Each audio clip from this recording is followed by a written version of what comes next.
Bonsoir à tous. Bienvenue sur notre conférence sur les biais de genre dans la data. Cette conférence est organisée dans le cadre du Hacking Industry Camp. Je laisse la parole à Carole. Bonjour, bonjour à tous et à toutes. Et donc, merci d'être présents pour cette présentation qui porte sur la question des stéréotypes de genre et de la data.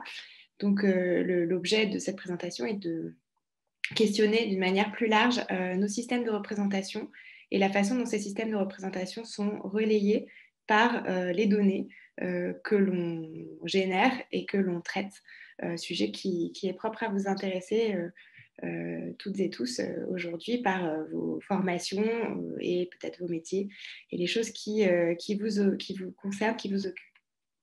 Donc moi, je suis Carole Chapin, j'interviens au titre de mon travail chez Adoc Métis, qui est une société spécialisée dans la question de la gestion des ressources humaines dans le monde de l'enseignement supérieur et de la recherche, mais un petit peu aussi au-delà. Donc je vais commencer tout de suite par vous partager un peu mieux la présentation, ce qui fait que je ne vous vois plus ni ne vois le chat. Donc n'hésitez pas à activer votre micro et à m'interrompre si vous avez des questions entre maintenant et le début de la présentation.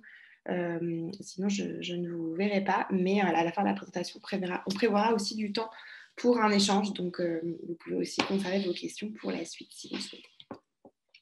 Alors, en guise d'introduction, je commence par vous soumettre une petite phrase qui est issue d'une étude publiée en 1997. Et donc, c'est une phrase toute simple. Elisabeth n'a pas été très surprise lorsqu'elle a vu son score au test de mathématiques.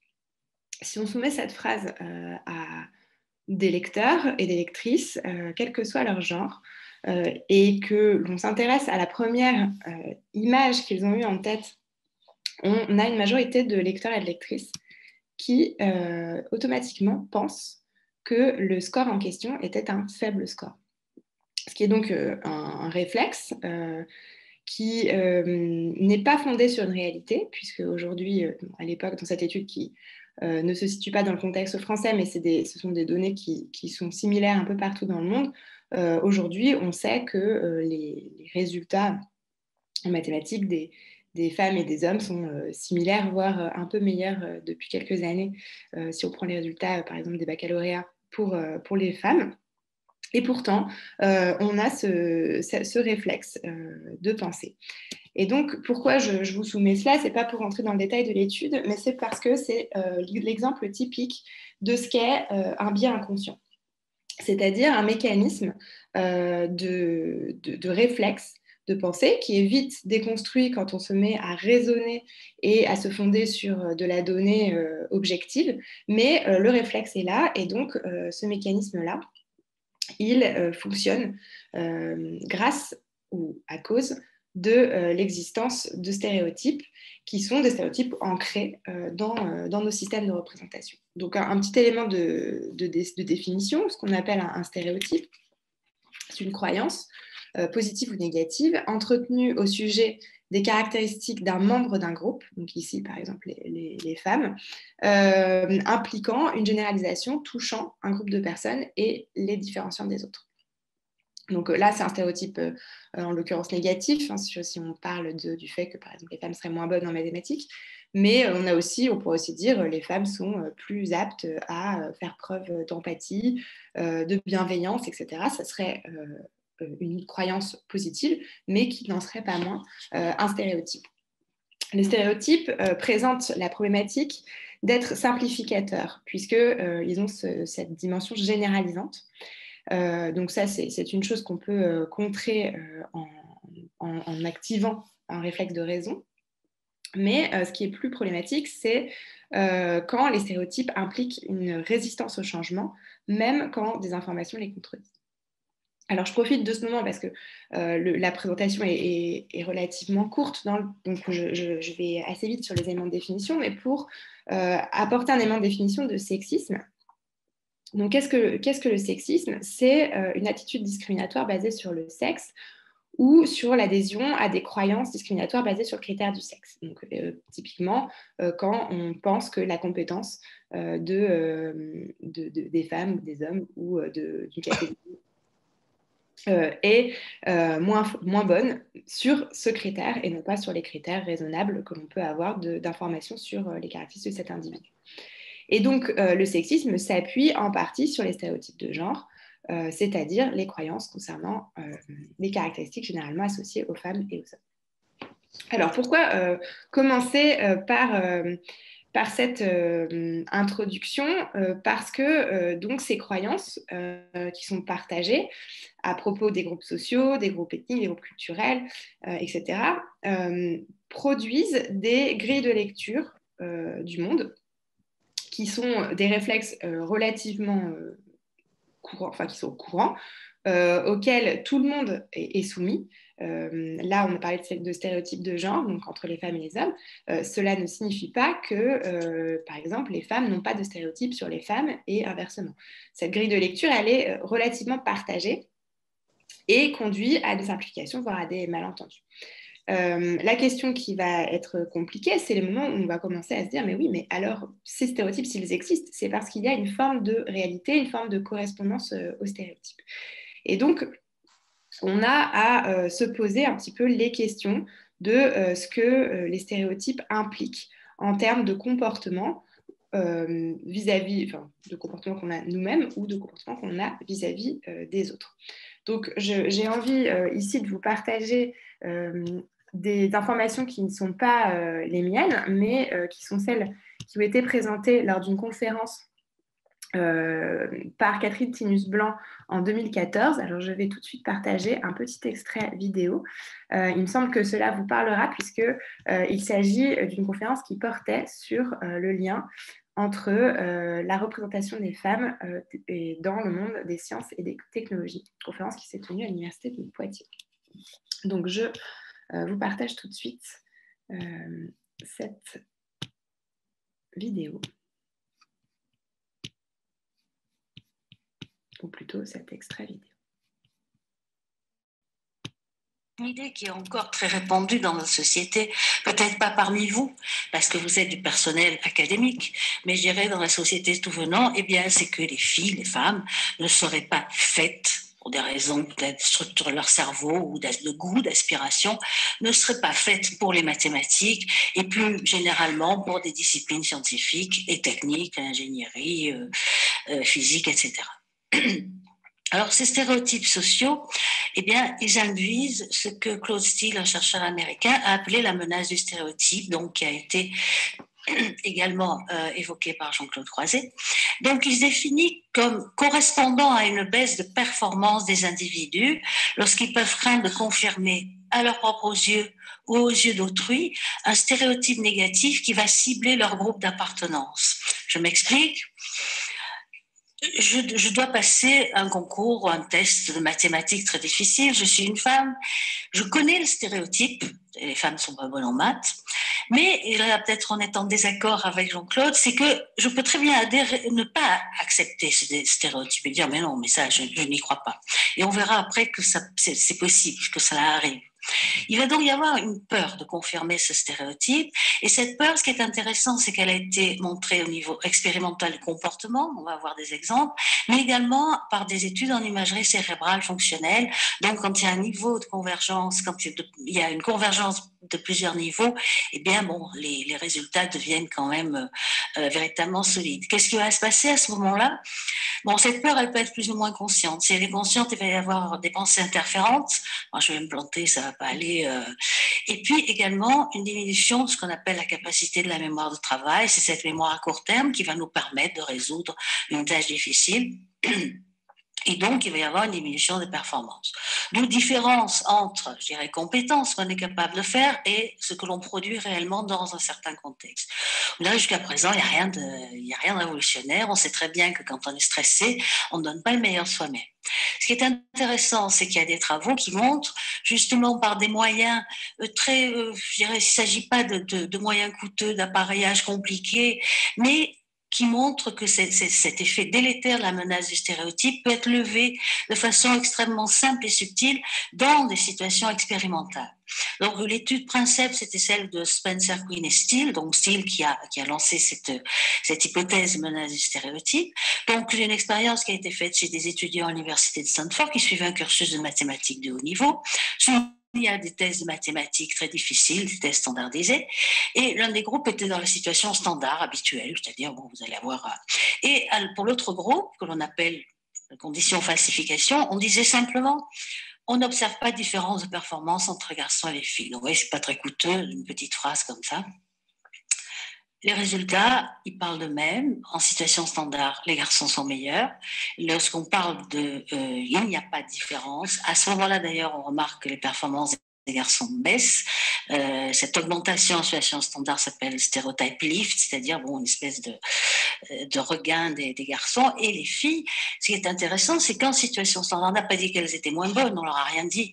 C'est que spontanément, elles vont activer cette menace du stéréotype, spontanément et parfois inconsciemment, elles vont activer cette menace du stéréotype qui va réduire leur performance. Et il y a beaucoup de travaux, alors évidemment pas. Alors, je reprends la présentation qui nous occupe.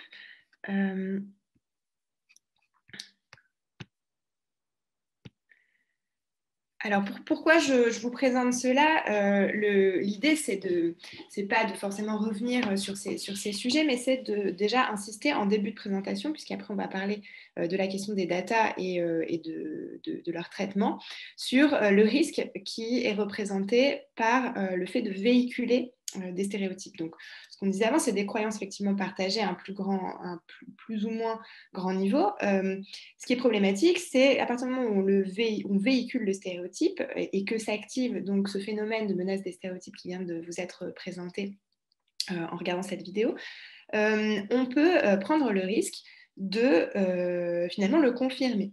Et bien sûr, là, aujourd'hui, ce qui nous occupe, ce sont les stéréotypes de genre, mais ça doit certainement nous alerter sur tout type de stéréotypes qui sont véhiculés par la société.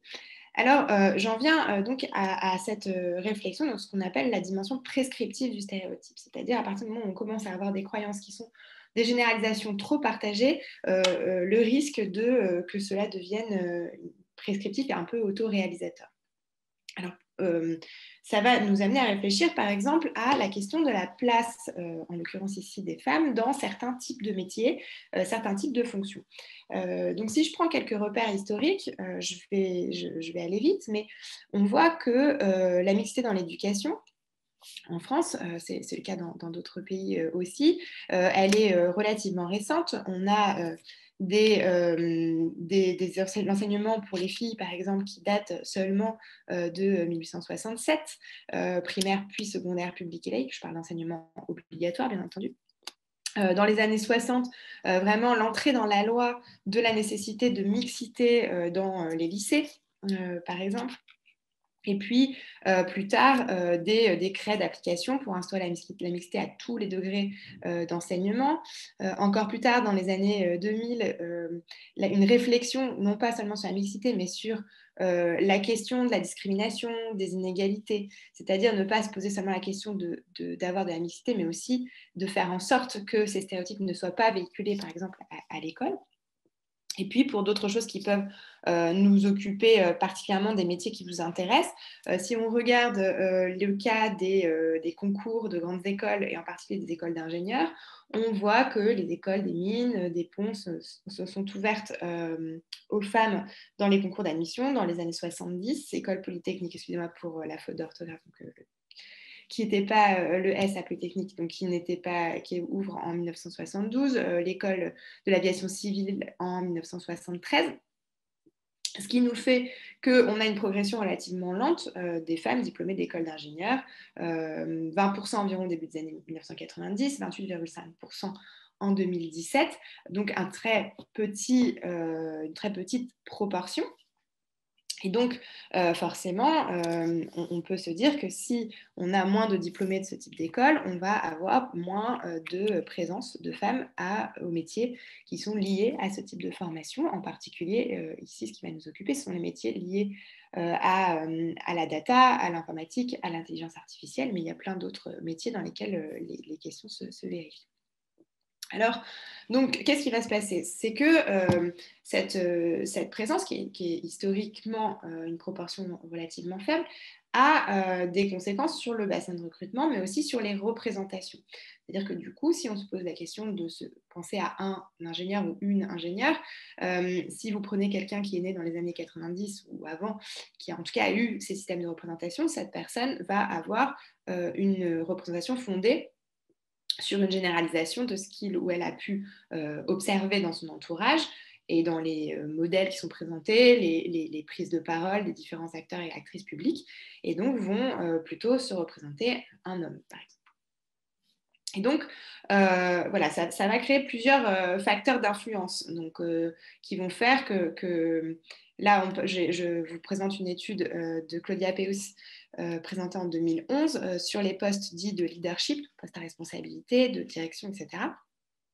On voit qu'on va trouver aussi moins de femmes. Pourquoi? Pour 3 facteurs principaux. Les facteurs dits sociétaux, d'influence sociétale, donc par exemple ces stéréotypes de genre, le fait que les rôles sociaux restent genrés.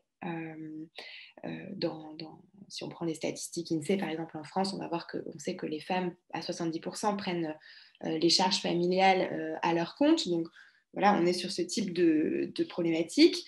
Des problématiques d'influence organisationnelle ou structurelle, c'est-à-dire que dans les institutions, dans les réseaux, par exemple les écoles, si on ne fait pas un effort spécifique, on va avoir des fonctionnements qui sont encore assez anciens, avec donc des réseaux principalement masculins et des phénomènes de reproduction, et puis des conséquences sur l'individu, puisque l'absence de modèle, l'absence de présence peut diminuer la confiance en soi ou conduire à avoir une estimation moindre de sa propre performance, ce qu'on appelle aussi parfois l'autocensure, pour aller se présenter par exemple à certains types de postes ou à certains types de fonctions. Attention, ça, ce sont des exemples théoriques. Ça ne veut absolument pas dire que c'est gravé dans le marbre et qu'on ne peut rien y faire. Bien au contraire, l'objectif, c'est de sensibiliser au maximum à ce type de facteurs, à ce type de fonctionnement, puisque plus de personnes, et notamment des jeunes élèves d'écoles d'ingénieurs ou de formation scientifique, et d'ailleurs de tout type de formation, auront à leur connaissance ces phénomènes de stéréotypes et de représentation sociale, et plus on pourra effectivement les contrer. Donc, quelles sont les conséquences? Il y a aussi une conséquence, donc effectivement, dans le monde du travail. Donc, je ne vais pas rentrer dans le détail, mais on a 2 phénomènes qui s'appellent les phénomènes de ségrégation sexuée horizontale, c'est-à-dire que les femmes vont être plutôt concentrées dans certains secteurs d'activité, et inversement, les hommes seront aussi plus concentrés dans certains secteurs d'activité avec plutôt une valeur, une représentation symbolique et une valorisation symbolique, pardon, et une valorisation financière un peu plus élevée. Et ce qu'on appelle aussi une ségrégation sexuelle verticale, c'est-à-dire que statistiquement, on va voir qu'il y a plus de femmes dans certains niveaux de la hiérarchie professionnelle, c'est-à-dire plutôt un peu plus bas dans la hiérarchie professionnelle. C'est ce qu'on appelle le plafond de verre. Et donc, ces questions-là, elles sont multiples. Il y a beaucoup plus de choses que les stéréotypes de genre et les biais genrés pour expliquer ces phénomènes. Il y a aussi, notamment les phénomènes de discrimination tout à fait ouvertes et conscientes, mais ce n'est pas le sujet d'aujourd'hui. Mais en tout cas, ces conséquences-là sont liées aussi au fait que des stéréotypes de genre soient véhiculés dans notre société. Et donc, venons-en un petit peu justement à la dynamique de changement, puisque le but n'est pas de se dire qu'on va rester dans cet état de fait, mais plutôt d'accompagner le changement de ces représentations. Alors, il me semble que Alsace Digital a partagé un extrait des travaux de Aude Bernheim et Flora Vincent, qui ont publié une étude très intéressante qui s'appelle L'intelligence artificielle pas sans elle en 2019, et qui est une sorte qui met l'accent sur le fait que des outils qui nous semblent tout à fait objectifs et scientifiques et qui sont des technologies de pointe, comme par exemple les technologies d'intelligence artificielle, de traitement de données, d'algorithmes, etc., ne sont pas aussi objectives qu'elles pourraient l'être, puisque elles ont un traitement humain à tous les bouts de la chaîne. Donc là, pour la simplicité de la présentation, je vous partage un extrait d'une illustration qui a été faite par Marine Spack. Vous avez le lien dans la présentation, donc une illustration de ces travaux de Aude Bernheim et Flora Vincent, et qui, en fait, vont mettre l'accent sur le fait que l'intelligence artificielle, tout comme l'intelligence humaine, apprend de son environnement. Donc, ce qu'on a vu précédemment sur les stéréotypes, c'est-à-dire je vois beaucoup plus de femmes à certains types de métiers, à certains types de positions, beaucoup plus d'hommes à certains types de métiers, certains types de positions dans la société, parce que ça s'explique notamment par l'histoire de l'ouverture des écoles, etc. Et donc, mon cerveau construit un stéréotype, une généralisation qui est que un ingénieur, c'est plutôt un homme, par exemple. Donc ça serait un biais. Et bien, ces biais-là, ils sont reproduits aussi par l'intelligence artificielle qui a le même mécanisme d'apprentissage de l'environnement. Et donc, comme la programmation au départ peut être biaisée et que ensuite les données qui sont traitées de manière très large avec une orientation spécifique, on peut avoir des biais d'algorithmes à tous les niveaux. Par exemple, ici vous avez une petite illustration qui est plutôt un peu humoristique aussi en simplifiant, mais où on voit que si on prend des bases de données, on tape homme ou femme, on ne va pas avoir le même type de données qui vont apparaître dans les annotations, dans les commentaires, dans les images, etc. Si on prend par exemple ce qui se trouve sur Internet.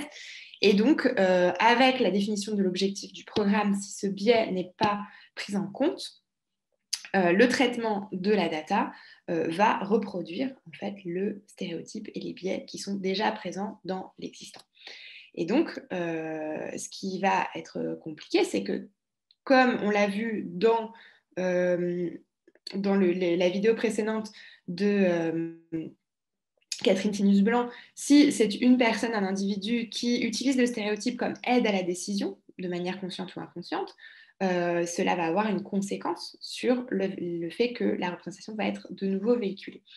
Mais s'il s'agit d'aide à la décision sur la base de la data, et parfois d'aide à la décision à très grande échelle, d'aide à la décision politique, d'aide à la décision financière, etc., eh bien là, on a en fin de compte une conséquence qui est encore plus vaste. Donc c'est extrêmement important d'être conscient de ces problématiques. Alors, mieux que moi, je pense pouvoir vous partager de nouveau un extrait vidéo qui est très parlant et je vais immédiatement le faire.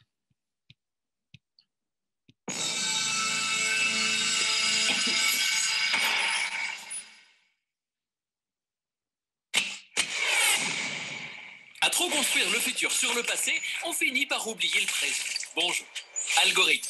Nom masculin issu du patronyme du mathématicien perse Al-Khwarazmi, né il y a plus de 1200 ans du côté de l'actuel Ouzbékistan. Définition, suite finie et non ambiguë d'opérations ou d'instructions permettant de résoudre un problème ou d'obtenir un résultat. Bref, notre cerveau utilise des algorithmes à chaque instant et ce, depuis des millénaires. Prenons une recette de cuisine. Vous avez les ingrédients, une liste d'instructions qui vous permet de réaliser votre plat préféré et si le résultat est bon, alors c'est que l'algorithme, ici la recette, est efficace. Sortons maintenant de notre cerveau en chair et en neurones pour entrer dans celui en cuivre et silicium des machines. Ces dernières décennies, la croissance des capacités de calcul informatique et l'explosion des flux de données numérisés, coucou Big Data, ont permis de développer tout plein d'algorithmes. Certains s'avèrent très utiles. En janvier 2018, la FDA, l'agence du médicament américaine, a autorisé l'utilisation en milieu hospitalier de l'algorithme Wave Clinical Platform. Il analyse en temps réel les constantes vitales d'un ou d'une malade, en surveille des variations infimes et les recoupe avec ses antécédents médicaux et familiaux. Il peut ainsi détecter jusqu'à 6 heures en amont l'imminence d'une crise cardiaque ou d'une insuffisance respiratoire mortelle. Merci l'algo. L'un des éléments clés d'un algorithme est la définition de son succès par celles et ceux qui le codent. Pour Wave Clinical Platform, par exemple, c'est la survie du patient. Classe. Mais prenons au hasard l'algorithme qui gère la liste des vidéos à suivre sur YouTube. Vous savez, la colonne là, juste à droite, ou en dessous. Son objectif est simple, vous garder le plus longtemps possible pour vous montrer le plus de publicité. Or, cet objectif peut mener à quelques biais. D'après une étude menée par Algo Transparency sur les 3 mois qui ont précédé les dernières élections présidentielles américaines, pour des recherches sur les termes Trump ou Clinton, l'algorithme de YouTube aurait recommandé 6 fois plus de vidéos en faveur de Donald Trump que d'Hillary Clinton. Évidemment, rien d'intentionnel là-dedans. L'algorithme a simplement détecté que les vidéos pro-Trump, plus sensationnelles et radicales, permettaient de garder les audiences plus longtemps sur le site, sa fameuse variable succès. Autre élément essentiel d'un algorithme, les données qui permettent de l'entraîner. Demandons à Google de traduire en français le nom neutre anglais doctor. La réponse est un docteur, masculin par défaut. Pour avoir une doctoresse, il faut écrire female doctor. A l'inverse, nurse, lui aussi neutre en anglais, est traduit par infirmière. Pour avoir infirmier, vous devrez préciser male nurse. Pourquoi ? Parce que l'algorithme de Google se base sur l'analyse de millions de textes venus de notre passé, là où les docteurs étaient principalement des hommes et les infirmières des femmes. Mécaniquement, il transforme donc ce passé en présent éternel. En 2015, des chercheurs et chercheuses de l'université de Carnegie Mellon simulent les visites de 1000 utilisateurs, 500 hommes et 500 femmes, sur les 100 plus gros sites d'offres d'emploi. Devinez quoi ? Les profils masculins se voient proposer des emplois à haut salaire 1800 fois contre 300 fois pour les profils féminins. Là encore, les algorithmes enracinent dans le présent les inégalités du passé. Et ça peut devenir dangereux. Prenons le terrorisme. Ici, les flux de données sont analysés avec... Alors, je m'arrête là. Vous avez le lien de la vidéo. N'hésitez pas à aller la regarder en entier si vous ne la connaissez pas déjà, ce qui d'ailleurs est peut-être le cas. Et je vais donc reprendre la présentation. Voilà, donc présentation, une petite vidéo qui redit finalement un petit peu les éléments d'avant, mais avec les éléments de concept dont on a discuté, je pense que vous avez un petit éclairage sur l'importance d'avoir vraiment ces concepts en tête et sur l'importance aussi, et donc ça c'est une des conclusions des travaux de Aude Banal et Florent Vincent, d'avoir à la fois de la mixité dans ces métiers, dans les métiers autour du traitement des données, de la programmation, etc., mais pas seulement, c'est-à-dire d'avoir une mixité qui est également une mixité sensibilisée, éclairée par la connaissance de ces concepts que je vous ai présentés très brièvement, mais que vous pouvez vraiment largement approfondir.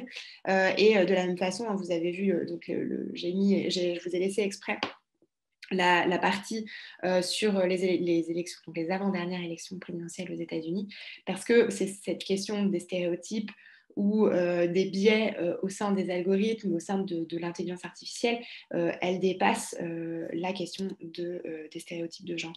Donc c'est vraiment un sujet qui concerne toute la société et qui est extrêmement important.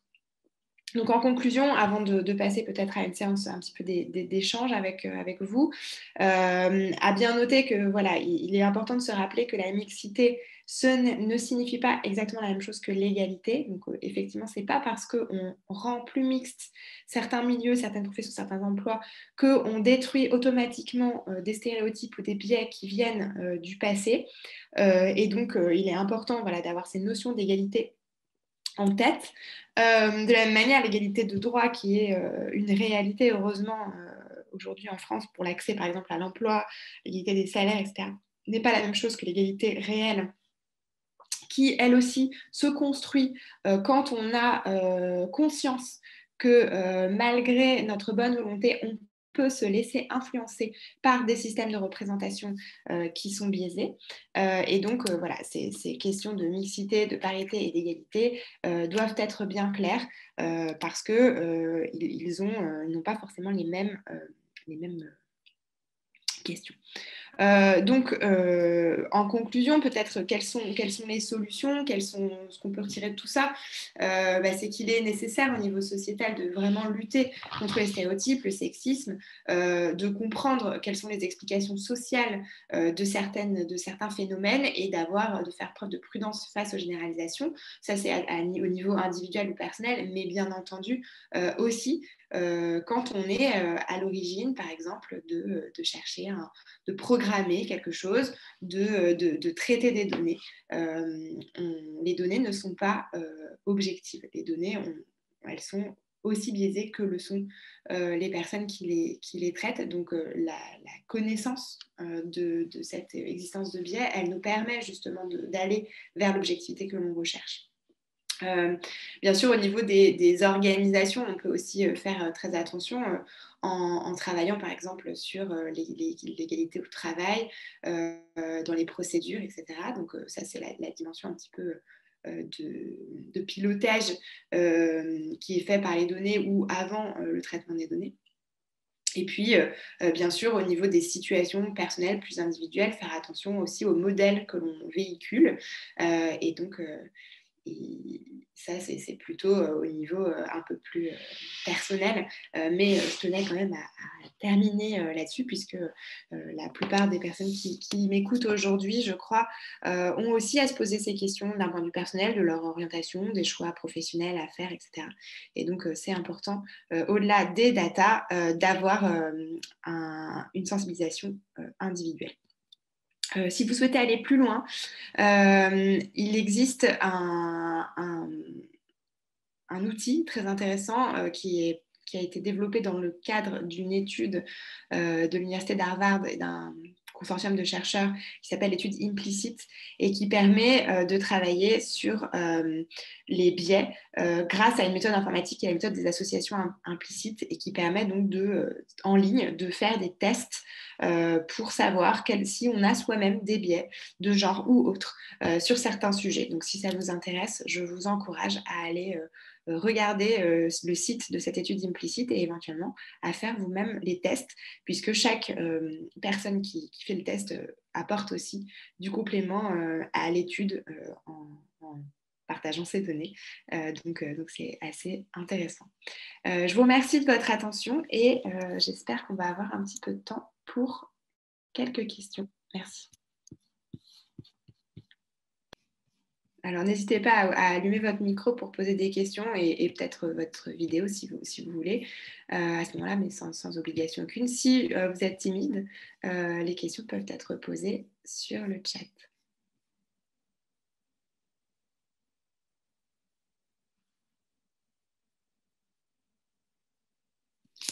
Bonsoir.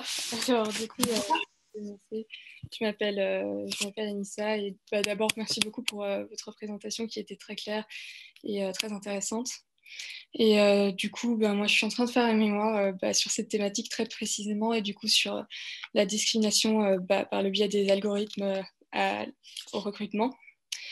Et du coup, je me demandais, dans le cadre de mon mémoire, comment, au niveau européen, on pourrait légiférer et si une potentielle pénalisation pourrait être envisagée au niveau européen. Du coup, je me demandais quel était votre avis. Alors, c'est des questions juridiques sur lesquelles moi, je n'ai pas forcément d'expertise. Oui, en tout cas, on peut de toute façon toujours légiférer sur la discrimination au recrutement, ça c'est une certitude. Après, j'imagine que là, la question, c'est plutôt si on peut légiférer plutôt au début de la chaîne, c'est-à-dire sur, par exemple, la manière dont les algorithmes vont traiter les CV peut-être ou les propositions de postes. Comment ça se fait? Alors, l'algorithme sur lequel je me penche, c'est l'algorithme de LinkedIn. Et du coup, il n'a pas été fait en sorte de discriminer, mais il répète des biais qui ont été perpétrés par les recruteurs depuis des années.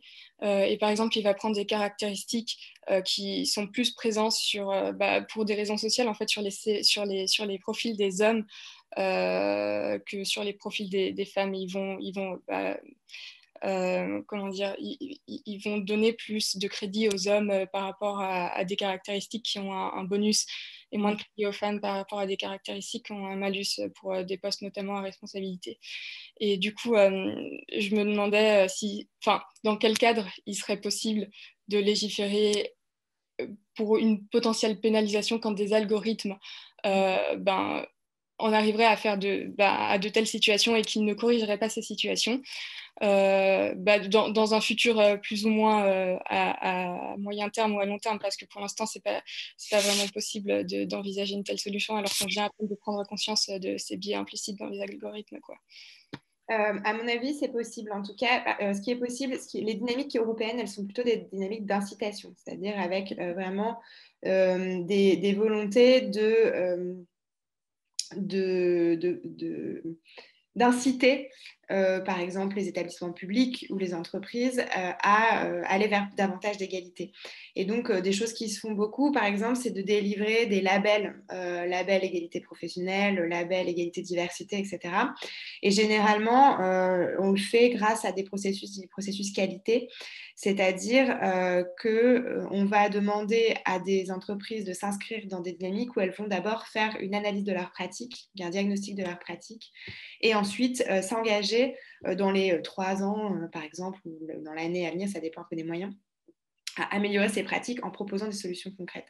Et donc, typiquement, en mettant en valeur des travaux comme les vôtres ou ceux qui sont connus, on peut très bien se dire que ça peut faire partie des critères pour les entreprises qui souhaiteraient obtenir ces labels d'égalité ou ces labels de tout ce qu'on entend, qualité de vie au travail, entreprise égalitaire, etc. Et donc intégrer dans les critères une réflexion, par exemple, sur les algorithmes, sur les outils informatiques qui sont utilisés, etc. Ça, c'est plutôt la manière dont ça fonctionne au niveau européen. Donc, à mon avis, c'est tout à fait possible. Et ce qui est très important, c'est de diffuser au maximum ce type de travaux et notamment de les rendre publics sur les plateformes même qui en sont les auteurs. Enfin, par exemple, publier sur LinkedIn les résultats de vos recherches, ça semble parfaitement efficace pour sensibiliser à ce type de choses. Mais oui, en tout cas, il existe aujourd'hui énormément de choses de lutte contre les discriminations. Donc, dès lors qu'on met l'accent sur le fait qu'un phénomène est en soi discriminant, il n'y a pas de précédent à ma connaissance, mais en tout cas, ça fonctionne, ça rentre dans le cadre. C'est un peu flou parce que je n'ai pas forcément la base juridique nécessaire, mais en tout cas, c'est intéressant. Ben, en tout cas, merci beaucoup. Et je sais que l'Union européenne a commencé, si je pose la question dans le cadre où l'Union européenne a commencé à s'y pencher et à publier des rapports en fait, sur l'intelligence artificielle et les biais implicites. Donc je pense que ça va être dans les prochains sujets. Bonsoir. Bonsoir. Bonsoir. Je me permets d'intervenir en réponse aux propos d'Anissa et aux vôtres. Je vous remercie aussi pour votre intervention qui était très intéressante. J'ai moi-même réalisé un mémoire sur la régulation de l'intelligence artificielle et les questions de biais de genre y étaient intégrées. J'ai peut-être quelques petits éléments de réponse à apporter. Je ne me suis pas penchée sur le genre dans le recrutement, mais de manière plus globale. Et ce que je pourrais conseiller à Anissa, c'est de se pencher notamment sur le livre blanc de la Commission qui va vouloir réguler des applications qui sont considérées à haut risque, donc à voir si ce genre d'applications peuvent rentrer dans ce qui est considéré comme à haut risque ou non. Et pour l'instant, il n'y a pas forcément d'envie de réguler et de réglementer les algorithmes l'intelligence artificielle pour des questions économiques et d'innovation, et puis parce qu'il est aussi considéré qu'on peut d'ores et déjà s'appliquer sur la législation antidiscrimination, la Charte des droits fondamentaux de l'Union au sein de l'Union, la Convention européenne des droits de l'homme, et donc pour l'instant, il n'y a pas forcément cette envie-là, même si c'est en émergence. Donc, pourquoi pas regarder de ce côté-là. Et il y avait aussi l'exemple, il y a eu l'algorithme d'Amazon aussi, qui a eu l'algorithme de recrutement d'Amazon, où il y a eu ce même genre de souci-là, puisque l'algorithme s'était basé sur les données des 10 années précédentes, et les 10 années précédentes, c'était surtout des hommes qui avaient été embauchés à des postes d'ingénieurs, et donc ça avait été perpétué. Et aussi se pencher sur la législation sur la responsabilité, puisque à l'heure actuelle, il est estimé que on peut se fonder au moins en partie sur les dispositions relatives à l'interdiction des discriminations et sur certaines dispositions relatives à la responsabilité. Et c'est pour ça qu'il n'y a pas d'ores et déjà de législation vraiment propre à l'intelligence artificielle sur ces questions-là. Voilà. J'espère que j'ai été claire. Oui, merci beaucoup. Très clair. Merci beaucoup. Alors, il y a des questions qui sont sur le chat et il y a déjà une discussion qui est en cours. Alors, effectivement, la question, c'est la question de ne pas altérer la donnée ou en tout cas de ne pas perdre l'efficacité du principe. Mais après, je pense qu'il ne faut pas prendre non plus le problème à l'envers parce que finalement, ce type de traitement déjà biaisé ne produit pas l'efficacité recherchée. En tout cas, ou alors ils le produisent avec des dommages entre guillemets collatéraux. Je pense par exemple à la question des élections présidentielles là, qui a été présentée, qui sont problématiques. Et donc, en effet, donc il y a plusieurs questions qui vont se poser. C'est déjà quelles sont les données qu'on traite. Là, vous voyez que si on prend des algorithmes qui vont aussi bien traiter la question des commentaires, des commentaires d'articles, par exemple, voilà, quelles sont les données qu'on va prendre, mais il y a forcément un biais dans le choix que l'on fait au départ. Donc, je n'ai pas non plus, moi, une compétence traitement de données qui me permet de vous répondre avec des appuis très techniques. Et ce que je peux vous dire simplement, c'est que c'est une erreur de penser que si on ne fait rien, il n'y a pas de biais. Si on ne fait rien, il y a un biais. Donc oui, si on fait quelque chose, on va aussi biaiser sous un autre axe. Au sens où on va avoir une action sur la donnée. Mais l'absence d'action est aussi un biais. Je ne sais pas si je suis claire dans ce que je dis. Donc, en fait, ce qui va être plutôt une solution, ça va être de produire aussi, et c'est tout l'intérêt d'ailleurs de ce type de choses qui sont émergentes et des compétences qui vont avec, c'est aussi de réfléchir sur ce qui peut accompagner le traitement de la donnée. Donc, c'est-à-dire, par exemple, aussi, pourquoi pas pour produire des outils d'évaluation de la qualité des données que l'on obtient, de quel biais on peut identifier et d'avoir un regard un petit peu a posteriori. Donc, qui ne corrige pas forcément tout de suite le biais, mais qui en tout cas l'identifie. Et donc, des travaux comme ceux que vous venez de nous présenter, Anissa, Clémentine, là, je vois dans le chat que d'autres personnes parmi vous se sont posées des questions, sont déjà sont déjà des éléments de réponse, c'est-à-dire déjà de diffuser la conscience. Il y a 10 ans, on ne se posait même pas la question, on partait du principe que ce qui était de l'ordre de la data était forcément objectif parce que c'était de la data. Et là, aujourd'hui, on a conscience de ces biais-là.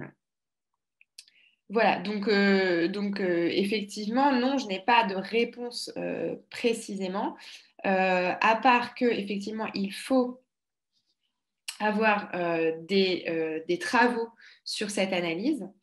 Il faut avoir des travaux sur qu'est-ce qu'on peut produire comme évaluation de la qualité de la donnée, mais pas seulement sous l'angle technique, mais aussi sous l'angle du contenu et des biais éventuels, et être perpétuellement dans une dynamique de qualité, en fait, une dynamique d'amélioration.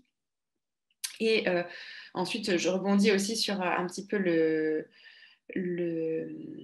débat selon lequel avoir plus de mixité dans les postes, dans les personnes en charge permettrait de corriger le biais. Alors, c'est effectivement quelque chose qui est souhaitable, mais comme je le disais précédemment, les biais existeront tant qu'il n'y aura pas d'une sensibilisation justement à cette question du biais.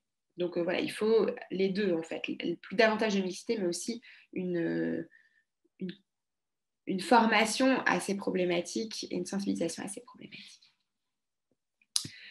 Oui, oui. Je ne sais pas s'il y avait d'autres personnes qui voulaient parler, mais merci pour cette présentation. Je suis moi-même étudiant en école d'ingénieur en sciences des données et intelligence artificielle, et je témoigne aussi de la sous-représentativité des femmes derrière les algorithmes. Notamment dans nos classes, c'est le plus frappant, et surtout en informatique.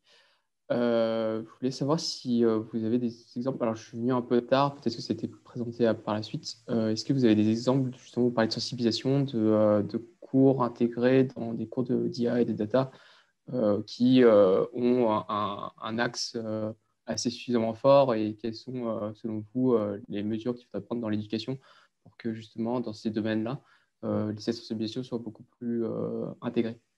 Merci. Merci. Alors, je sais que depuis 2012, et la loi sur l'égalité réelle dans l'éducation implique ce sujet dans la formation, par exemple, des enseignants. Et donc, c'est pas, voilà, ça se fait pas du jour au lendemain, mais en tout cas, aujourd'hui, les enseignants doivent être formés à ce type de choses, et notamment dès le plus jeune âge, à ne pas orienter les compétences des jeunes dans les lycées, par exemple, même avant, vers certaines compétences qui sont un petit peu genrées dans les systèmes de représentation. Donc pour simplifier, les femmes vers les lettres et les hommes vers les sciences, et particulièrement l'informatique, qui est devenue un peu genrée au masculin, alors ce n'était pas le cas d'ailleurs aux origines de l'informatique. Donc voilà, donc ça c'est un peu les premières choses. Dans la présentation que j'ai faite, j'ai cité un MOOC qui s'appelle Construire l'égalité demain, il me semble. Je n'ai plus le titre exact, mais vous le retrouverez en revisionnant éventuellement la vidéo. Je pourrais vous envoyer également le lien. Donc, vous pouvez vous former en ligne à ce type de choses. Après, j'imagine qu'au sein des différentes écoles, il y a peut-être des formations, des choses qui sont prévues. Là, moi, j'atteins mes limites, effectivement, de connaissances vraiment sur le terrain assez local, mais ce qui est sûr, c'est que si vous tapez dans un moteur de recherche formation, sensibilisation stéréotypes de genre, etc., même en vous adressant à Alsace Digital, par exemple, il y a beaucoup de choses qui sont prévues assez régulièrement de sensibilisation sur ces sujets. Vous pourrez trouver des choses. Il existe aujourd'hui des dynamiques, par exemple,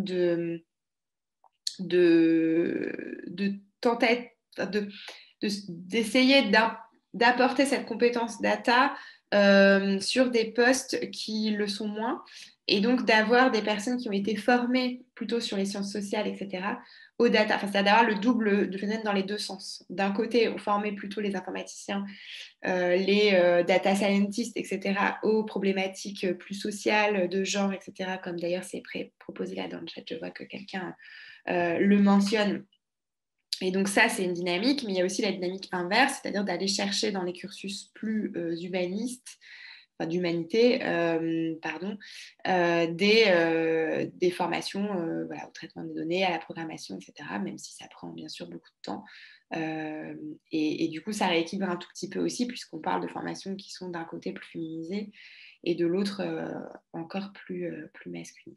Donc, voilà, je réponds un peu de manière générale parce que voilà, mais je n'ai pas forcément tous les détails. Mais n'hésitez pas aussi à vous adresser à Alsace Digital, qui est assez engagé sur ce sujet, qui d'ailleurs héberge la conférence d'aujourd'hui, et qui en plus est localisée en région sur un territoire qui peut vous intéresser plus spécifiquement.